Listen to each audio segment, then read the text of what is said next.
The New Babylon, Chapter 18.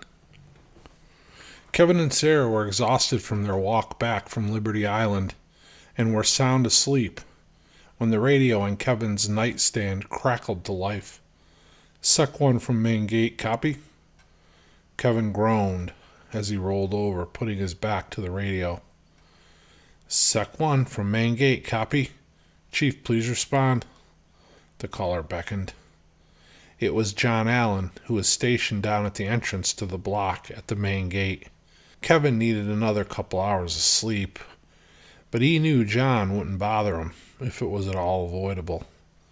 He rolled back over, sighed, and grabbed the handheld Baofeng UV-8R from its charging cradle. This is Sec 1. Go ahead, John. John responded, Sorry to bother you, Chief, but I think you better get down here. We got a visitor. He's claiming to be May Carver's son. Kevin looked over at Sarah, who had sat up and was rubbing her eyes. Ever heard Miss Maylene mention a son? No, I don't think so, Sarah answered. Kevin leaned over, gave her a kiss on the cheek as he rolled his feet onto the floor and started to stand up. Go back to sleep, sweetie. I gotta go to work. She rubbed her eyes some more and said, I'd better get over to the infirmary and check in. Make sure nothing major happened when we were gone. If you have time, I'll make you some coffee. Kevin slipped on his BDU trousers, put his holstered Glock inside his waistband. No thanks, hon. I'll get a cup down at the gate. I'm sure John has a cup brewing for me. He wouldn't call me down this early to an empty mug. She smiled and followed him out of bed. Kevin slung his AR over his shoulder and let it hang behind him. He picked up the radio and walked out the door. I'm on my way, John. Have the runner go up and get Miss Maylene to come down to the gate for an ID. Roger that, Chief, came the reply. When Kevin arrived at the barricade on Jamaica Avenue at the corner of 80th Street that served as the main gate to the fortified neighborhood, he saw the man sitting on his rucksack. He looked to be late 50s to mid 60s. He was lean and had short cropped hair. Kevin recognized the ruck as Marine Corps issue ILBE. He definitely had the look of military, or former military. John Allen greeted Kevin and handed him a cup of hot coffee. Runner called back down. He's on his way with Miss May. Kevin nodded, took a sip of the hot, strong brew. They were in a small building on the corner that used to house a Boost mobile store, back before it closed up after the collapse. The hyperinflation of the dollar had caused almost all legitimate businesses to close after the paper fiat currency that was the U.S. dollar became worthless. Kevin and his team had turned it into a guard shack for the main entrance to the neighborhood. Inside was a desk, a radio charging station, a few lockers brought down from the neighborhood school, and a small wood stove.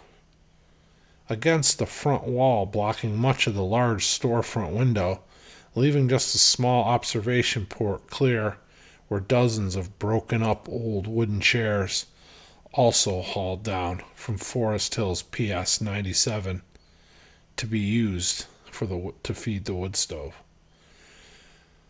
One of the men on the security team came in through the rear door with Miss Maylene Carver. Kevin greeted her warmly and offered her a cup of hot coffee. She declined. Kevin told her that a man claiming to be her son was out front at the barricade.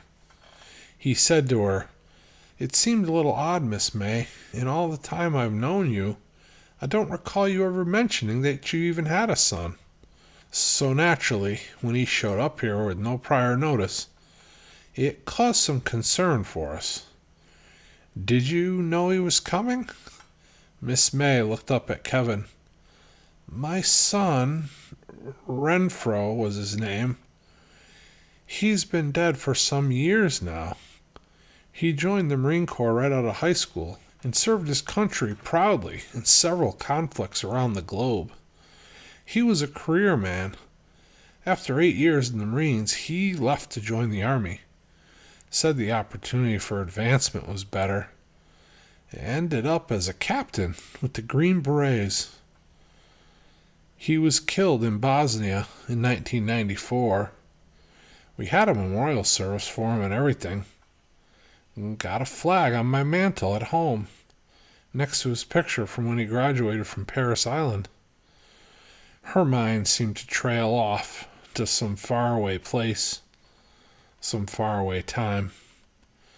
Kevin saw a tear well up in her eye when she turned back and looked up at him. Where is he? I need to see him. Kevin rubbed her shoulder gently and told her, Miss May, we aren't sure it's even him, and as you say, he died in 1994. She stood up and faced Kevin.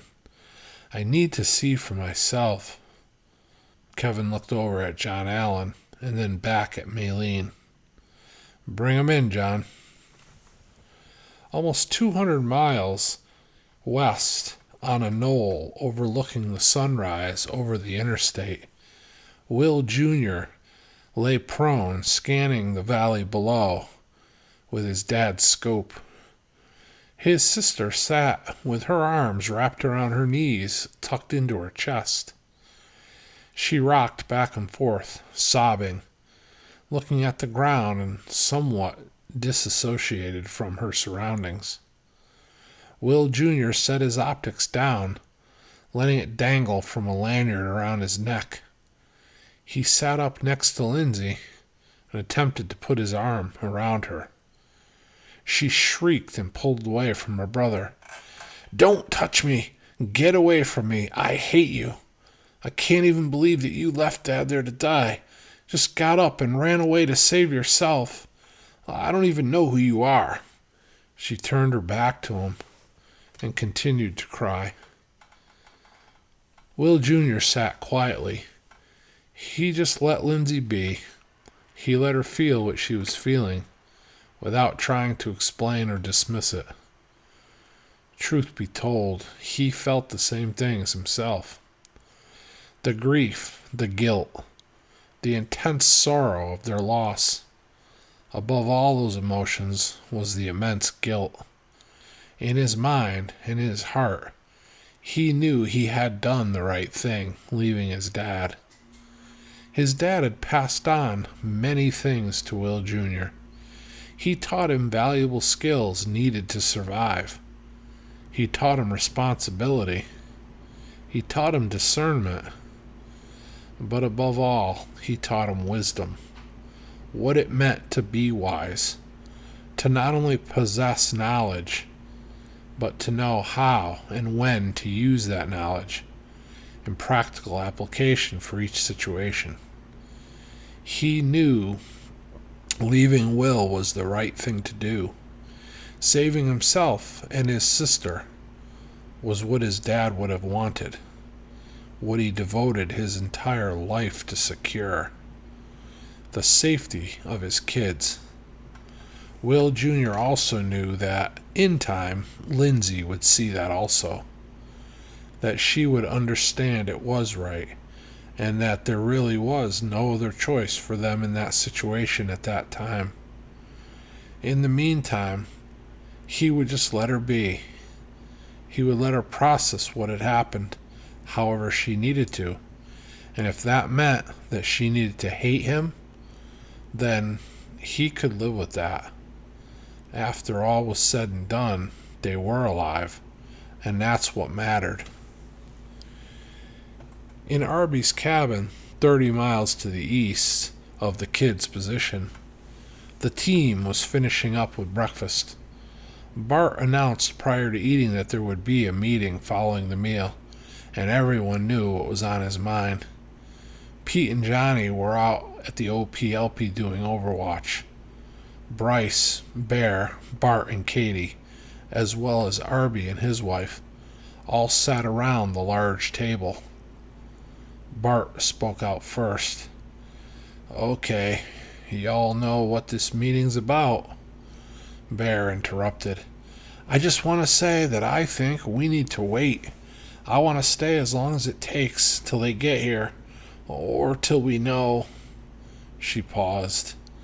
"Till we know that they aren't coming." Bryce put his hand on his wife's shoulder. She pulled away and grimaced at him. He said, "Hun, we all feel the same way. But it's been several weeks, and at some point we—" She interrupted again. "At some point what? We abandon them and walk away?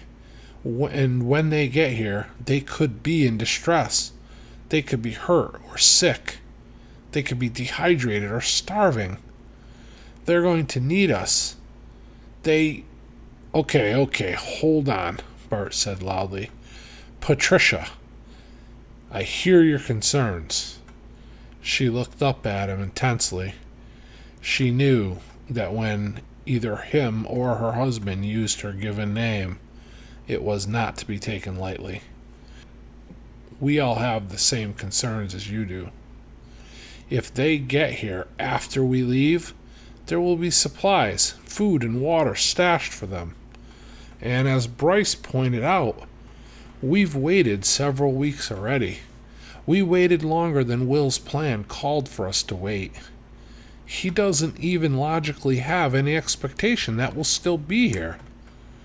Because of that, he may have altered his plan to not even come here.